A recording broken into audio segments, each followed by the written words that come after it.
അൻവറിന്റെ സാന്നിധ്യം ഗുണം ചെയ്യുന്നതാണ് യു ഡി എഫ് നേതാക്കൾ എല്ലാവരും ഒരേപോലെ അഭിപ്രായപ്പെടുന്നത്. എൽഡിഎഫിന് അൻവർ ഒരു ഭീഷണിയാവുമെന്ന് കരുതുന്നുണ്ട് ഈ തെരഞ്ഞെടുപ്പിൽ. അല്ല, അൻവറിൻ്റെ സാന്നിധ്യം യു ഡി എഫിന് നൽകുന്ന ആശ്വാസം തന്നെയാണല്ലോ അവരുടെ കരുത്തായിട്ട് അവർ കരുതുന്നത്.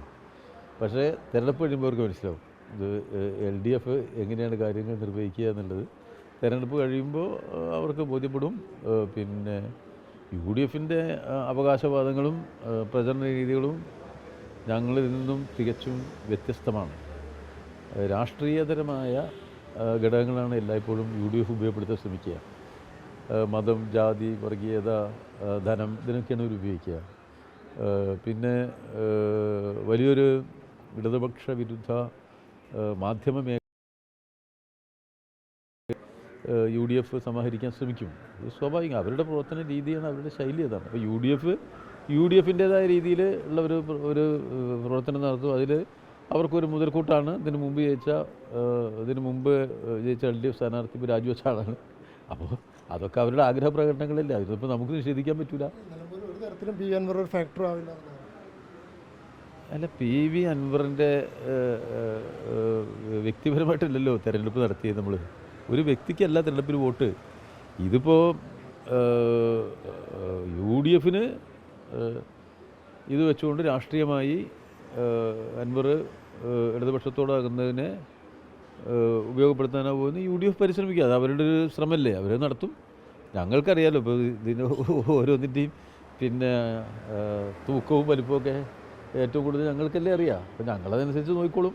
ഞങ്ങൾക്കതിൽ പിന്നെ യു ഡി എഫിന് ഉള്ള ആശ്വാസത്തിനെ ഇല്ലാതാക്കണമെന്ന് ഞാൻ ആഗ്രഹിക്കുന്നില്ല. എനിക്ക് യു ഡി എഫ് ആശ്വസിക്കുന്നത് ഇഷ്ടമാണ്.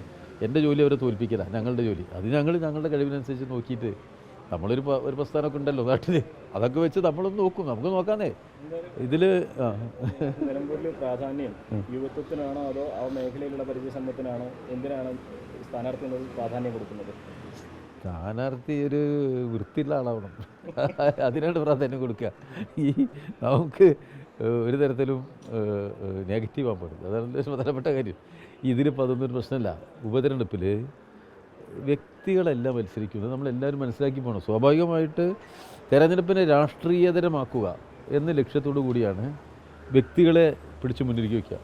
ആ വ്യക്തിയാണ് നല്ലത്, ഈ വ്യക്തിയാണ് നല്ലതെന്ന് പറയും. എന്നിട്ട് നിങ്ങളെല്ലാം പറയുന്നത് കേട്ട് നമ്മളെ വ്യക്തിയെ കൊണ്ടുപോയി നിർത്തിയാൽ ചിലപ്പോൾ ആ വ്യക്തി അനേക ലക്ഷം വോട്ടിന് തോറ്റുപോകും.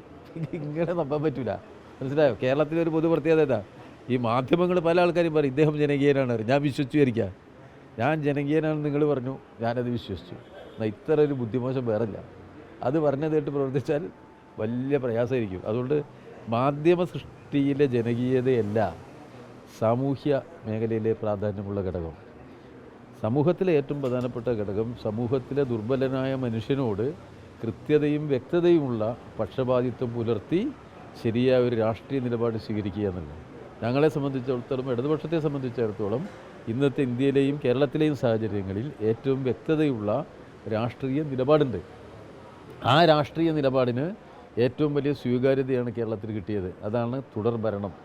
അത് മികച്ച രൂപത്തിൽ ഇപ്പോൾ ആ ഭരണ നിർവഹണം നടത്തിക്കൊണ്ടിരിക്കുകയാണ്. ജനങ്ങളുടെ മുന്നിൽ കേരള ഗവൺമെൻറ്റുണ്ട്. ആ ഗവൺമെൻറ് നടത്തിയ നല്ല പ്രവർത്തനങ്ങളുണ്ട്. ആ പ്രവർത്തനങ്ങളുടെ മികവിൽ ഇടതുപക്ഷത്തിൻ്റെ ഉന്നതമായ രാഷ്ട്രീയ നിലപാടുകളും വ്യക്തമാക്കിക്കൊണ്ട് ദുർബല ജനവിഭാഗങ്ങളുടെ ഇന്നത്തെ പിന്തുണ, ഈ സമൂഹത്തിലെ എല്ലാ നല്ല മനുഷ്യൻ്റെയും പിന്തുണ ഇടതുപക്ഷത്തിന് ലഭിക്കും എന്ന വിശ്വാസമാണ് ഞങ്ങൾക്കുള്ളത്. അത് വെച്ച് നമുക്ക് ഈ തെരഞ്ഞെടുപ്പിൽ നല്ലൊരു പ്രവർത്തനം നടത്തിയാൽ നല്ല വിജയപ്രതീക്ഷയാണ് എൽ ഡി എഫിന് അനുഭവത്തിലുള്ളത്. യു ഡി എഫിൽ പറഞ്ഞു കേൾക്കുന്ന രണ്ട് സ്ഥാനാർത്ഥി സാധ്യതകളും മണ്ഡലത്തിൻ്റെ അകത്തു നിന്നുള്ള പേരുകളാണ്. എൽ ഡി എഫും അത്തരത്തിൽ മണ്ഡലത്തിൽ നിന്നുള്ളൊരു സ്ഥാനാർത്ഥിയെ തന്നെ പരിഗണിക്കുന്നുണ്ടോ? അല്ല, മണ്ഡലത്തിൽ നിന്ന് അകത്തു നിന്നുള്ള സ്ഥാനാർത്ഥികളല്ലോ എല്ലാവരും നിർത്തുക. അങ്ങനെയൊന്നും ഇപ്പോൾ പറയാൻ പറ്റില്ല. ഈ കോൺഗ്രസ്സുകാർ സ്ഥാനാർത്ഥി നിർത്തുമ്പോൾ പിന്നെ എന്താണ്, നമ്മുടെ കാസർഗോഡ് മണ്ഡലത്തിലെ കോൺഗ്രസ് സ്ഥാനാർത്ഥി MP ആയിട്ട് മത്സരിച്ച് ആ നിയോജകമണ്ഡലത്തിലുള്ള ആളാണ് അല്ല. ആലപ്പുഴ നിയോജകമണ്ഡലത്തിൽ മത്സരിച്ച കോൺഗ്രസ് സ്ഥാനാർത്ഥി UDF സ്ഥാനാർത്ഥി ആ നിയോജകമണ്ഡലത്തിലുള്ള ആളാണ് അല്ല. പിന്നെ കോഴിക്കോട് നിയോജകമണ്ഡലത്തിൽ മത്സരിച്ച UDF സ്ഥാനാർത്ഥി അവിടുത്തെ കോഴിക്കോട്ടുകാരനാ അല്ല. അതൊക്കെ UDFനെ UDF വരെ അങ്ങനെ വെക്കുമ്പോൾ UDF അനുകൂല മാധ്യമങ്ങൾ പറയും ഇങ്ങനെ വെക്കേണ്ട എല്ലാവരും. നമ്മളെങ്ങാനും വെച്ചാൽ പറയും ഇങ്ങനെയാണ്. UDF പുറത്തുനിന്ന് വെച്ചാൽ ഞങ്ങൾ പറയും പുറത്തുനിന്ന് വെച്ചാൽ എല്ലാവരും. UDF മണ്ഡലത്തിനകത്തുനിന്ന് വെച്ചാൽ ഞങ്ങൾ പറയും മണ്ഡലത്തിനകത്ത് വെക്കലാണ് അത്യാവശ്യം എന്ന് പറയും.